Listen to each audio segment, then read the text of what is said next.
दोस्तों, सनातन धर्म में तीर्थ यात्रियों का अत्यधिक महत्व है। इनमें सबसे प्रमुख और पवित्र मानी जाती है चार धाम यात्रा, जो हर श्रद्धालु की आध्यात्मिक यात्रा का अनिवार्य अंग है।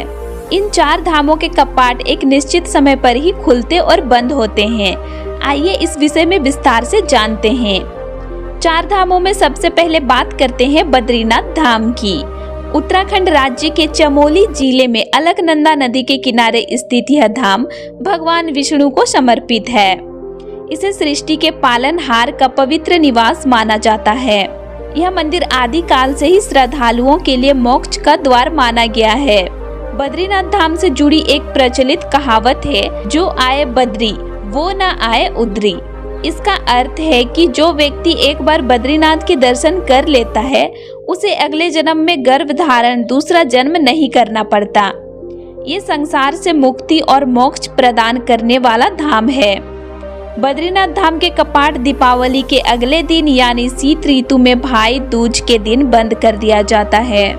इसके बाद अगले 6 महीनों तक मंदिर बंद रहता है और इस दौरान दीप प्रज्वलित किया जाता है। कपाट खुलने की तिथि अप्रैल और मई के बीच निर्धारित की जाती है। ये तिथि हर साल बसंत पंचमी के दिन नरेंद्र नगर राजमहल से घोषित की जाती है। उत्तर भारत में छोटी चार धाम यात्रा भी अत्यधिक लोकप्रिय है। इसमें श्रद्धालु सबसे पहले गंगोत्री और यमुनोत्री धाम पहुंचते हैं। यहाँ से जल भरकर वे केदारनाथ धाम जाते हैं, जहाँ भगवान शिव के ज्योतिर्लिंग पर जल अर्पित करते हैं। केदारनाथ के दर्शन के बाद भक्त बद्रीनाथ धाम पहुंचते हैं। यहाँ भगवान विष्णु के दर्शन कर वे अपनी यात्रा को पूर्ण करते हैं। यह यात्रा चारों धामों के दर्शन का पुण्य फल देती है और आध्यात्मिक उत्थान का मार्ग प्रशस्त करती है। इस प्रकार बद्रीनाथ और चार धाम यात्रा का हर चरण न केवल धार्मिक महत्व रखता है, बल्कि आत्मा को मोक्ष और शांति प्रदान करने का एक दिव्य माध्यम है।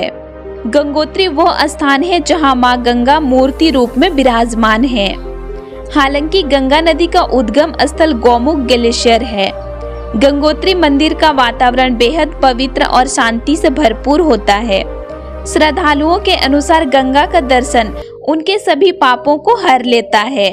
यमुनोत्री मां यमुना को समर्पित तीर्थ है। यह स्थल पर्वतीय शिखरों के बीच स्थित है और यहाँ के गर्म पानी के झरने सूर्य कुंड विशेष आकर्षण है।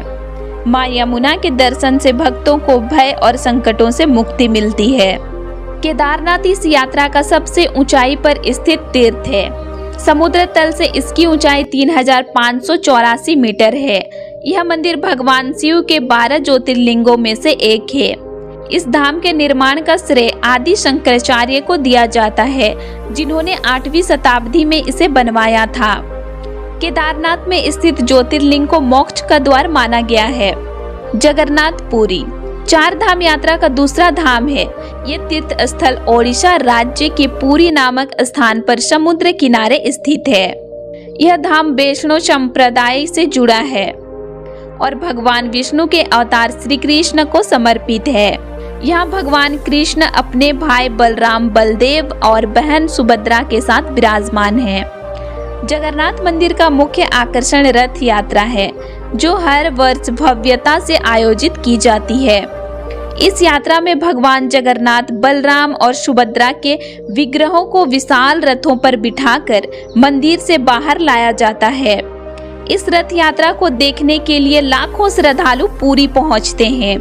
इस यात्रा का हर तीर्थ मनुष्य को भौतिक जीवन से आध्यात्मिक शांति और मोक्ष की ओर ले जाने वाला है। इस यात्रा का हर तीर्थ मनुष्य को भौतिक जीवन से आत्मिक शांति और मोक्ष की ओर ले जाने वाला है। चाहे वो गंगा यमुना के पवित्र जल का अनुभव हो, केदारनाथ में शिव का ज्योतिर्लिंग दर्शन या जगन्नाथपुरी में कृष्ण के रथ की झलक, हर पड़ाव भक्त के जीवन में एक नई ऊर्जा और आस्था का संचार करता है। चार धाम यात्रा का तीसरा तीर्थ द्वारिका है, जो गुजरात राज्य के पश्चिमी जिले पर समुद्र के किनारे स्थित है। यह नगरी स्वयं भगवान श्री कृष्ण ने स्थापित की थी। ऐसा माना जाता है कि श्री कृष्ण के पृथ्वी छोड़ने के बाद असली द्वारिका नगरी समुद्र में समा गई। वर्तमान समय में द्वारिका के वेट द्वारिका और गोमती द्वारिका नामक 2 प्रमुख अवशेष शेष हैं। गोमती द्वारिका और उसकी विशेषताएं। गोमती द्वारिका में एक पवित्र गोमती तालाब है जिसके ऊपर नवघाट नामक एक घाट स्थित है। यह स्थान धार्मिक रूप से अत्यंत महत्वपूर्ण माना जाता है। जन्माष्टमी का उत्सव। जन्माष्टमी के अवसर पर द्वारिका में हजारों श्रद्धालु भगवान श्री कृष्ण के दर्शन और उत्सव में भाग लेने के लिए आते हैं। यह त्योहार यहाँ विशेष धूमधाम से मनाया जाता है जो श्रद्धालुओं को भक्ति और आनंद से भर देता है। चारधाम यात्रा का चौथा और अंतिम तीर्थ स्थल रामेश्वरम है। यह पवित्र तीर्थ स्थल तमिलनाडु के रामनाथपुरम जिले में है। रामेश्वरम मंदिर बंगाल की खाड़ी और अरब सागर के संगम सागर पर स्थित है। इस मंदिर की स्थापना की कथा सीधे रामायण काल से जुड़ी हुई है। मान्यता के अनुसार जब भगवान श्री राम, लक्ष्मण, हनुमान और पूरी वानर सेना के साथ लंका विजय के लिए प्रस्थान कर रहे थे, तब उन्होंने समुद्र तट पर शिवलिंग स्थापित कर भगवान शिव की उपासना की। उनकी भक्ति से प्रसन्न होकर भगवान शिव ने उन्हें विजय श्री का आशीर्वाद दिया। आशीर्वाद प्राप्त करने के बाद श्री राम ने भगवान शिव से अनुरोध किया कि वे जन कल्याण के लिए सदैव इस शिवलिंग में ज्योतिर्लिंग रूप में विराजमान रहें। उनकी इस भक्तिपूर्ण प्रार्थना को भगवान शिव शंकर सहर्ष स्वीकार कर लिया और तब से यह पवित्र शिवलिंग रामेश्वरम ज्योतिर्लिंग के रूप में प्रतिष्ठित हुआ। रामेश्वरम मंदिर से जुड़ा एक और महत्वपूर्ण ऐतिहासिक तथ्य सामने आता है।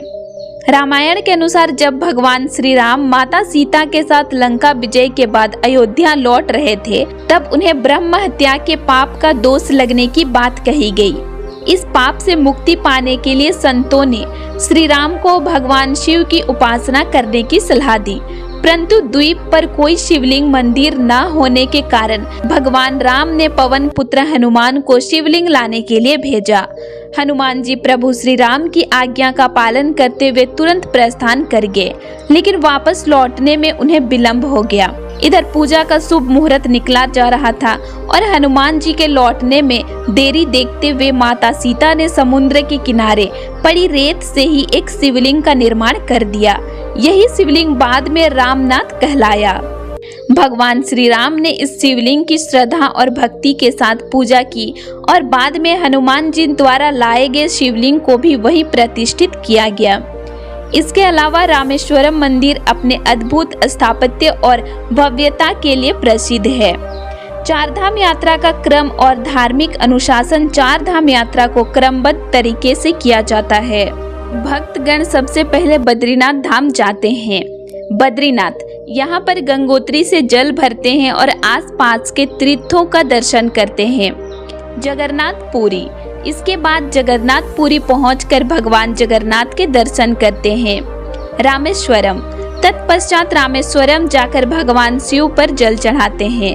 द्वारिका, अंत में द्वारिका पहुंचकर भगवान श्री कृष्ण के दर्शन करते हैं। विष्णु अवतार और चार धाम की विशेष मान्यता। चार धाम यात्रा के संबंध में एक अद्भुत मान्यता है। ऐसा कहा जाता है कि भगवान विष्णु के अवतार समय समय पर इन चारों धामों में अलग अलग कार्यों के लिए आते हैं। रामेश्वरम भगवान विष्णु यहाँ स्नान करते हैं। बद्रीनाथ यहाँ वे ध्यान लगाते हैं। जगन्नाथपुरी यहाँ वे भोजन करते हैं। द्वारिका यहाँ वे विश्राम करते हैं। यह मान्यता इन चार धामों को न केवल तीर्थ यात्रा का केंद्र बनाती है, बल्कि भगवान विष्णु के विभिन्न स्वरूपों का प्रतीक भी है। द्वारिका जो भगवान श्री कृष्ण की लीला स्थली भी है। चारधाम यात्रा का अंतिम और अत्यंत महत्वपूर्ण पड़ाव है। यह यात्रा भक्तों के लिए न केवल शारीरिक यात्रा होती है, बल्कि आध्यात्मिक शुद्धिकरण और मोक्ष प्राप्ति का मार्ग भी है। बद्रीनाथ, जगन्नाथपुरी, रामेश्वरम और द्वारिका, इन चार धामों की यात्रा सनातन धर्म की आस्था और परंपरा का जीवंत प्रमाण है। तो दोस्तों आज के लिए इतना ही, और आप लोगों को आज का मेरा ये वीडियो कैसे लगा मुझे कमेंट करके जरूर बताइएगा। और आप लोगों को आज का वीडियो अच्छा लगा तो वीडियो को लाइक कीजिएगा और साथ ही चैनल को सब्सक्राइब भी कर लीजिएगा और ज़्यादा से ज़्यादा लोगों तक ये वीडियो को शेयर कीजिएगा, ताकि उनको भी इसकी जानकारी मिल सके। फिर मिलते हैं एक नई वीडियो के साथ। Thanks for watching.